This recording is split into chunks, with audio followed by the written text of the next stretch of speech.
Okay, good morning, everyone. I'm John Bales. I'm the program director at the Recovery Resource Center. We're a program of the Crisis Center. We opened in 2018, and in a lot of ways, we're a direct result of a lot of the partnerships you're going to hear about today. We have a team of social workers, and they complete the state assessment that is needed in order to access treatment. Then we have a team of peer support specialists, and they provide recovery support and system navigation. A peer, if you're not familiar with that term, is someone like myself. I'm a person in long-term recovery. What that means is not only have I not had a drink or a drug since April 5th, 2015, I also have purpose today.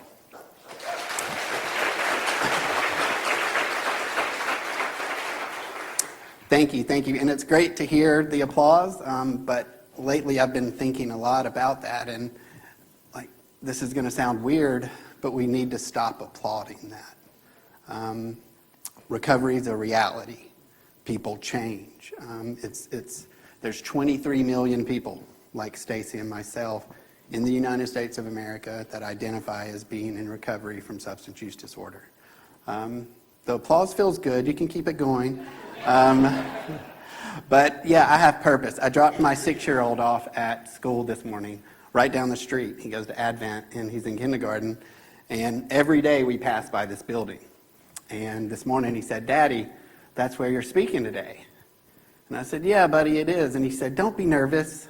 He said, "We can do hard things." And that's something my wife and I have tried to really drive home, something that I forget a lot of times in moments like this. But I want to be a good dad. I want to be a good husband. I want to be a good coworker, all of those things. But more importantly, I want to help people avoid the same pain and the struggle that I went through and that I put my parents through. So, first of all, I want to say thank you for having me. There's so many people at these tables that have either funded me, taught me, worked with me, guided me in so many ways in this fight that we're fighting. So very honored to be here. Like I said, I'm Stacy Fuller.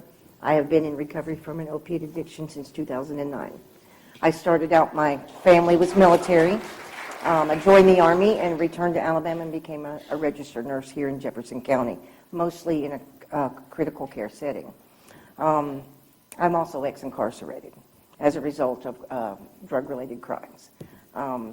I currently serve as the case manager for Birmingham Reentry Alliance, which was spearheaded by the mayor's office and joined by a dozen well-established, respected organizations here in Birmingham that have prioritized reentry. And we know, like in my case, you cannot separate reentry and recovery. It was one and the same. It happened at the same time, and we know that the rates of people being incarcerated due to drug-related crimes are pretty high.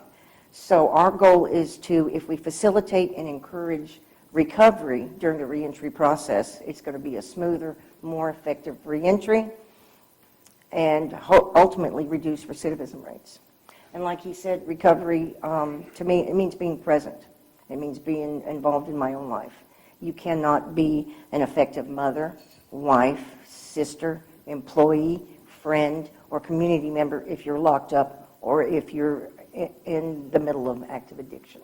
So hopefully, all the people here working towards the improvements that we've made, we can help other people, because that's the goal, is to, through education, but the better we know, the better we do. So, talk a little bit about being a nurse.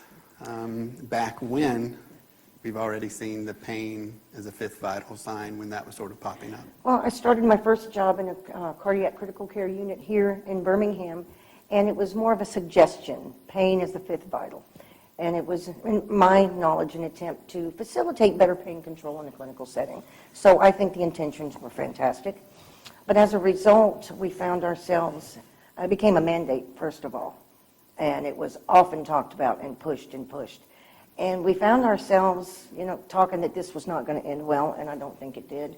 We found ourselves giving more opiates to bolster patient satisfaction rates, charting requirements. If they could physically tolerate, if their other vitals supported it, we gave it. And it did not end well because I know that I pushed many a patient out the door in full-blown addiction that did not arrive there. So, shortly after that, I became a consumer of opiates myself. I had a serious car accident, and that quickly led to full-blown addiction. And at the same time, of course, OxyContin's coming out. There was a lot of, just for lack of any nicer words, pill mills. And a lot of them were in Walker, Coleman counties, where I'm from. So at first, that enabled me. And then I turned to illegal means to get the drugs that I was now addicted to. And I ended up in Julia Totwally Prison for Women. I will say I am fortunate enough that I encountered a woman named Angela Vallali, who is my counselor in the substance abuse program. And I will have to say that she is truly instilled the start of my recovery. And after I got out of prison, there wasn't a lot of stuff you see now, like the peer support.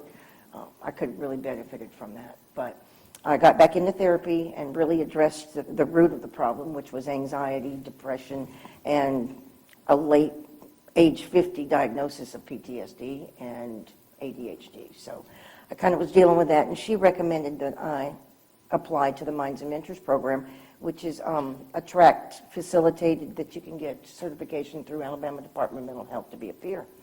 I did that and started working a jail to treatment program in the communities of Walker County and Coleman County, and that's where I met you, John, at the Recovery Resource Center in Jasper.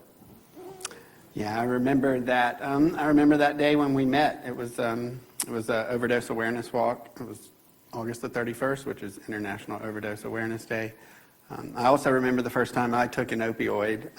I was 16 years old, and at that point I was experimenting with marijuana and alcohol, and had went over to a friend's house, and he took me into the kitchen, and he opened up the cabinet, and right there next to the Flintstone vitamins and the blood pressure medication and the Tylenol was another little orange bottle with a white label on it, and he pulled out a little white pill with green specks on it. It was a Lortab, I remember that.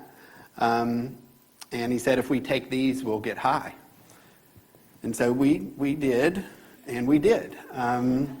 But I didn't just run out and start using heroin right away. That wasn't my story. That wouldn't happen for almost 20 years. But what it did do is it instilled in me this thought and this idea that when about a year later I had a wisdom tooth removed and the dentist prescribed me 30 Percocets with a refill, I remember thinking, well, there's no way I'm taking all of these pills for pain. But what is going to happen, I'm going to show up to a party and I'm going to have these pills and I'm going to give them out to people at the party and I'm going to be the cool guy and people are going to like me. And in a weird way, that sort of thought, the thought that I needed substances in order to be accepted, in order to feel comfortable, that carried through until I was 36 years old.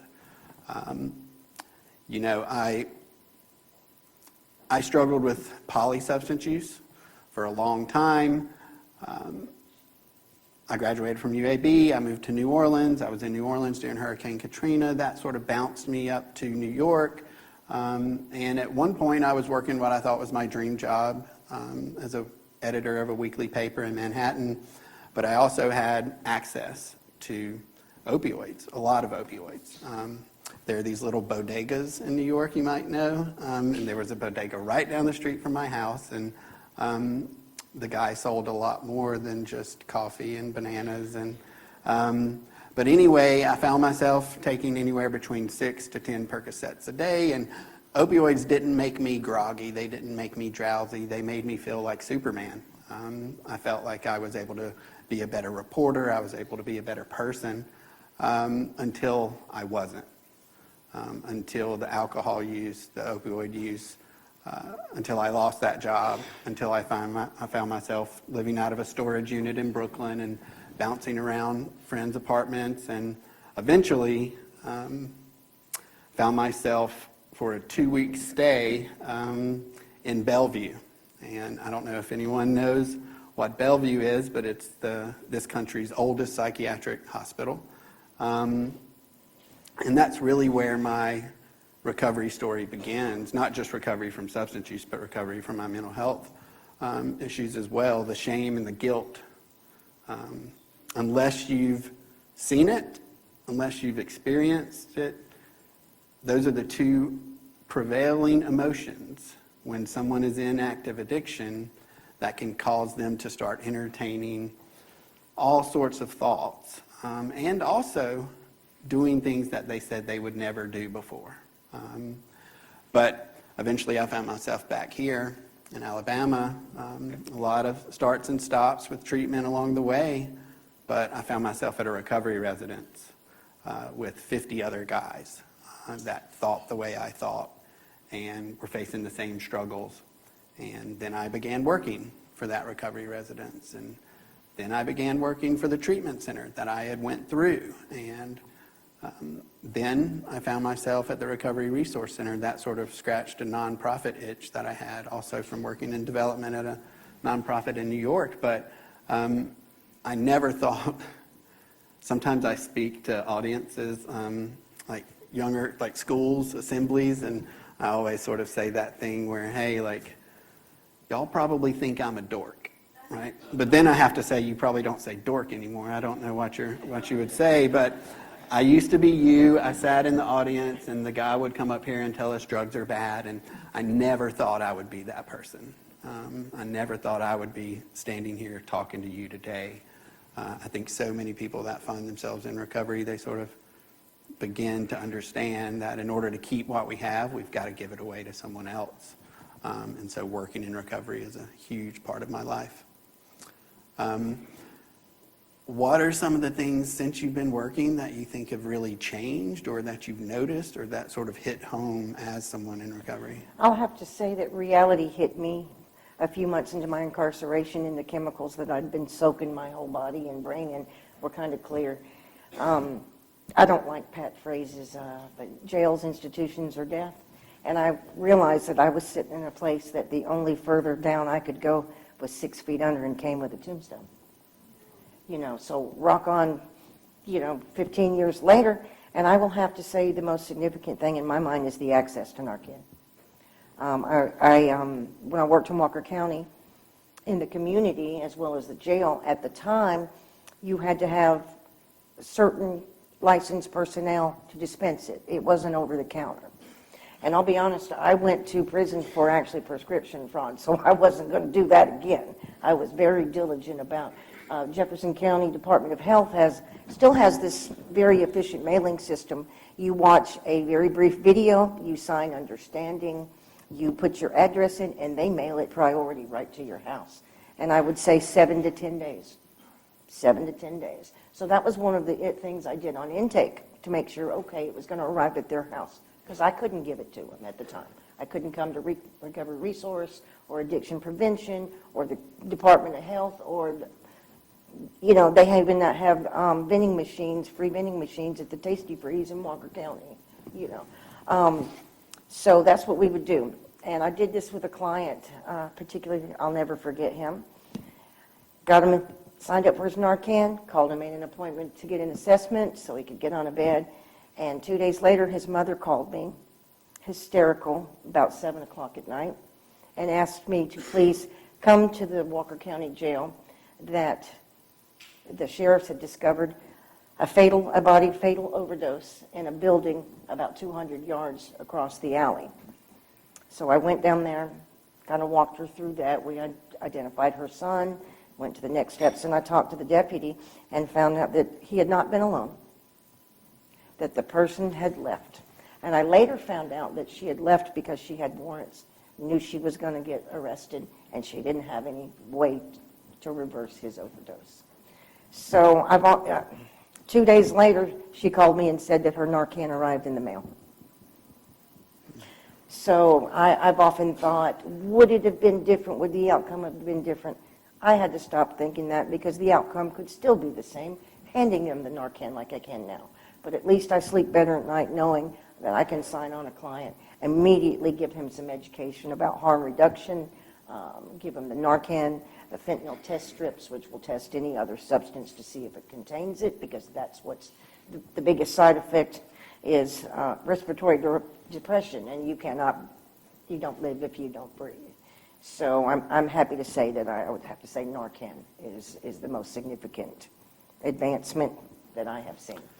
Yeah, naloxone, Narcan, it's huge. And when you said that about breathing, it made me remember a lot of times people talk about naloxone as like it could enable the person to continue. And the truth is, the only thing that naloxone or Narcan enables is breathing. And I think for me, stigma, we've come so far, but we also have so far to go. One of the things the RRC does is it embeds peer support specialists in the emergency department at UAB. And I was doing that work, and this was 2019, I guess, and I was sitting in the PES office, which is Psychiatric Emergency Services, and I was in there with a psych social worker, a psych nurse, case manager, the whole team, and there was a shift change, and a resident came in, and the nurse started going over the whiteboard, which had all of the patients, their names, their bed number, the pod number, and she's given a little synopsis of each patient to the resident, and she gets to a female and says, she's in here, post-overdose, using heroin, wants some help, and the resident just sort of stopped her and said, oh, she's using heroin? That's basically hopeless. They never recover. And I turned my chair, and I waved my hand and said, hey, doc. And he just looked at me and he said, wait, you used heroin? And I said, yeah. And he said, oh, I just thought you were alcohol. So there's stigma, and then there's stigma for every single substance. And but I believe it is so more accepted today than it was just 5 to 10 years ago to say that you're in recovery, or say that you're struggling with substance use disorder, to say that you need help. And the other thing, the last thing I think is us, right? Peer support specialists. All the credit to the Alabama Department of Mental Health for what they did in 2017 when they developed, I think it was 2017 or 16, when they developed the CRSS certification, which is Certified Recovery Support Specialists. Today there's an army of these peer support specialists out there that are doing this work in public safety sectors, in healthcare settings, all over the state. And like you said, you've thought a lot about what would have happened if. I've thought a lot about what would have happened if, when I was 23 years old and I had I had just gotten my second DUI, and I was court ordered to an outpatient program, and instead of the judge or the probation officer or even my mother, who loved me so much and was asking, like, why do you keep doing this? Like, do you need help? Instead of the doctor, someone had sat me down at the very beginning and said, hey, look, man, like, you kind of look a little angry. I bet you don't want to be here. You also look like you're sort of full of shame and full of guilt. And then they said, I get it, because I am you. I've been through this. I'm on the other side of it today. It just hits a little differently when that person that you're talking to is able to say, I've been there, I've done that, I know what you're thinking, I know what it's like to go to bed every night and wish that you wouldn't wake up the next morning. That sort of thought, that sort of rapport, I think that's changing recovery all over the state and the country. I agree with you. The shame kept me silent. Nice nurses and honorable veterans don't do stuff like that. And in reality, we do. Yeah. It's in every occupation, every socioeconomic class, and so I think by putting ourselves out there, number one, it enables that we're a great piece of that puzzle. The clinicians, the doctors, the therapists. So I think in conjunction, I think it just clicks into place, and it helps build rapport and kind of remove that initial shame. You can't tell us anything that's going to cause us to be shocked by what you've done. But I think that if we let people know that we represent everybody in Alabama and everybody in the country, because it's happening to all of us. Very good.